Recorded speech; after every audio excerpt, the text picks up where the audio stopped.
꼭 기억하세요. 타인의 잣대에 나를 맞추기 시작하면 나 자신을 잃어버리게 된다는 것을요. 제가 방송을 진행할 때 많은 시청자분들이 자존감에 대해서도 영상을 만들어주면 좋겠다라고 말씀을 하셔서 오늘은 자존감에 대해서 이야기를 해볼까 해요. 제가 생각하는 자존감이란 가장 이해하시기 쉽게 나라는 사람의 내면의 존재감이라고 생각을 해요. 근데 가장 큰 문제는 사람들은 눈에 보이지 않는 이 내면의 존재감을 타인에게 인정받으려고 한다는 거예요. 예를 들어서 내가 무언가를 노력해서 어떠한 결과를 만들어냈을 때 이 결과를 타인이 인정해 주길 바란다는 거죠. 여기서부터 자존감이 낮은 사람과 자존감이 높은 사람을 구분해서 말씀을 드려볼까 해요. 우선 자존감이 낮은 사람은 앞에서도 말씀드렸듯이 항상 타인의 잣대에 기준이 맞춰져 있고 타인과 비교하기 바쁘며 타인에게 인정받기를 원해요. 자존감이 낮은 근본적인 이유는 이 사람 자체에 있다기보다는 이 사람이 살아온 환경의 영향을 많이 받는 것 같아요. 우리는 어릴 때부터 외모, 성적, 학벌, 능력 등 여러 가지를 타인과 경쟁하면서 살아가게 되어 있어요. 그렇다 보니 세상이 불공평하면서 자존감이 낮은 이유를 찾으려고 하는 사람들이 많아요. 어쩌면 지금 우리가 살아가는 세상이 자존감을 낮게 만든다고 해도 과언이 아니라고 생각을 해요. 이렇게 말씀을 드리는 저도 자존감이 높은 편은 아니지만 예전에는 지금만큼 자존감이 높지 않았어요.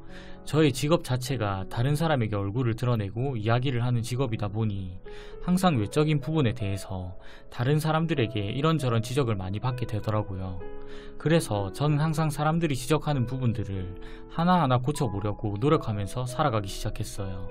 근데 여기서 여러분들이 꼭 기억하셔야 되는 건 타인의 잣대에 나를 맞추기 시작하면 끝이 없다는 거예요. 제 경험을 바탕으로 말씀을 드리자면 제가 현재 치아 교정을 하고 있는데 저는 살면서 한 번도 제 치아에 대해서 지적이나 스트레스를 받아본 적이 없어요. 근데 이 일을 시작하고 나서부터 치아 교정해야 될 것 같다, 치열이 더럽다, 치아 교정할 생각 없냐 등 많은 사람들이 저의 치아에 지적을 하기 시작했고 저도 모르게 나는 치아가 단점이구나 라는 생각을 하며 없는 돈을 짜내어서 12개월 할부로 치아 교정을 시작하게 됐어요. 근데 웃긴 게 뭔지 아세요?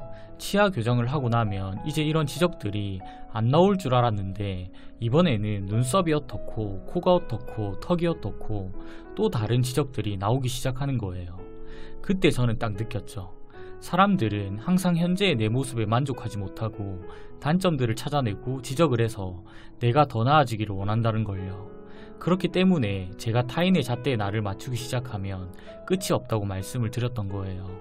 저의 가장 큰 문제는 저 스스로가 제 자신을 인정하지 못했고 나만의 가치관을 가지고 내가 원해서 무언가를 시작한 것이 아니라 항상 타인의 눈치를 보며 타인이 원하는 대로 움직이다 보니 저의 본 모습을 잃어버리기 시작했다는 거예요. 아마 과거의 제가 자존감이 낮은 사람의 가장 대표적인 예가 아닐까 생각을 해요.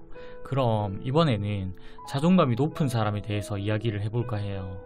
자존감이 높은 사람들은 절대 타인의 잣대에 나를 맞추지 않아요. 지금의 제가 뒤늦게 깨달은 것처럼 타인의 잣대에 맞추기 시작하면 나 자신을 잃게 된다는 것을 이 사람들은 누구보다 잘 알고 있다는 거죠.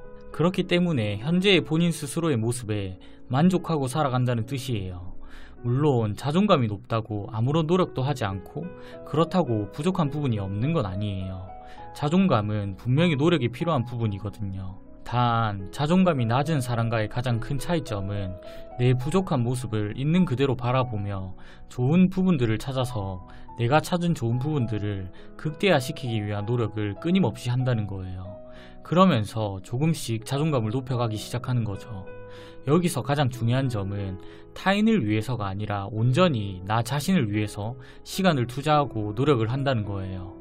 사람은 다 살아온 환경이 다르기 때문에 처음부터 자존감이 높은 사람이 존재하는 반면에 처음부터 자존감이 낮은 사람도 존재해요. 그렇기 때문에 내가 자존감이 낮다고 생각이 드신다면 타인의 잣대에 나를 맞추려고 하지 마시고 내가 자존감이 낮은 이유를 세상에 불공평함에서 찾으려고 하시면 안 돼요. 원래 사람의 삶이란 게 다 불공평한 세상에서 살아가게 되어 있어요. 그렇기 때문에 제가 여러분들에게 드리고 싶은 말씀은 저나 여러분이나 나라는 사람은 이 세상에서 단 한 명밖에 존재하지 않는다는 거예요. 이거 하나만으로도 우리는 충분히 특별하다고 얘기할 수 있어요. 마지막으로 여러분들에게 드리고 싶은 말씀은 훌륭한 성벽은 황금과 보석으로 치장한 것이 아니라 기초 위에 단단히 쌓인 벽돌로 만든 성벽이 더 견고한 것처럼 타인이 나에게 어떠한 얘기를 해도 흔들리지 않을 수 있는 단단하고 견고한 내면의 가치를 만드는 게 자존감을 높이는 데 있어서 가장 중요하다고 생각을 해요. 꼭 기억하세요. 타인의 잣대에 나를 맞추기 시작하면 나 자신을 잃어버리게 된다는 것을요. 부디 오늘의 제 이야기가 여러분들에게 조금이나마 도움이 되셨으면 좋겠습니다.